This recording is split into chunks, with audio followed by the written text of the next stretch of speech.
देशको सरकार। यहाँ आज यिनै तिनै जनता आफ्नो अधिकारको माग गर्दै सडकमा भौतारिएका छन् र राष्ट्र सेवकहरू सिंहदरबारमा बसेर आफ्ना लागि निर्णय गरिरहेका छन्।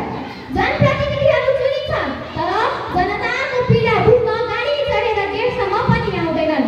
भ्रष्टाचारको भुइँ टाँगेर पदमा पुग्नेलाई इनाम दिन्छ, इमानदार नागरिकलाई दण्ड। के यो लोकतन्त्र हो?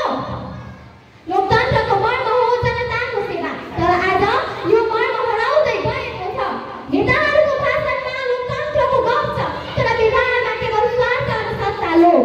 हामीले रगत बगाएर ल्याएको यो प्रणाली हो, हामीले सडकमा नारा लगाएको बनाएको यो संविधान हो, तर आज तिनै सडकका आवाजहरू फेरि चिच्याइरहेका छन्। हामीलाई सुनेको छ देशमा रोजगारी छैन, शिक्षित युवाहरू कागजको प्रमाणपत्र बोकेर अफिस दौडिरहेका छन्। खेतहरू बाँझो छन्, मजदुरहरू विदेश छन्।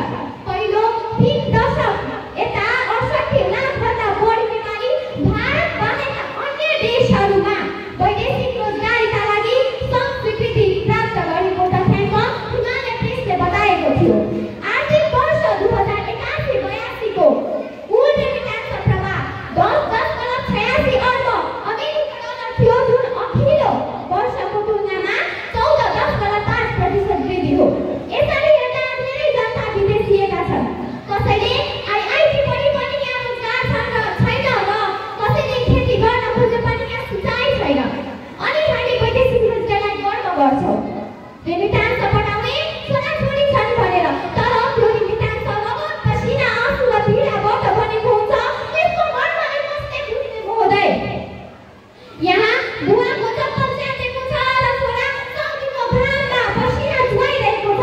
अझ त्योभन्दा ठुलो दुःखको कुरा के हो थाहा छ? घर फर्किने बेला छोरा फर्केन, अनि विदेशबाट चिठी आउँछ, अब कसैको छोरा यो संसारमा रहेन। बाकसमा लास आउँछ महिनापछि भुलिएर। योभन्दा ठुलो अभाव के होला महोदय? बुढेसकालको सहारा घरको मियो परिवारको दियो नै लिएपछि त्यो परिवारमा कस्तो पत्रकार पर्ला? हृदय विदारकतालाई कसले महसुस गर्ने? लोकतन्त्रले गर्नुपर्ने होइन, प्रयत्न गरेको। दुःख लाग्छ महोदय यो सब देख्दा।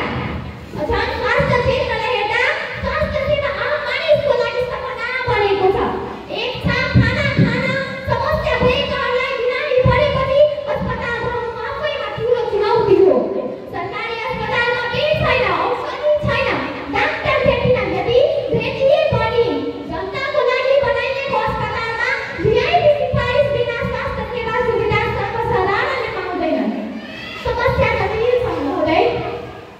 अब लोकतन्त्र सिविल व्यक्तिहरूको स्वार्थ परिपूर्ण गर्नका लागि मात्र हो त? यस्तै प्रश्नहरूको जवाब पक्कै पनि हामीले पाउने नै छौँ भन्ने दृढ अभिलाषासहित मेरो भनाइ यही टुङ्ग्याउन चाहन्छु। हस्त धन्यवाद। जय लोकतन्त्र, जय नेपाल। विवाह छ। यस विद्यालयको छात्र र बाल क्लबको सदस्य आज यस लोकतन्त्र दिवसको अवसरमा दोस्रो सेसनमा हामीले पक्कै पनि हामीसँग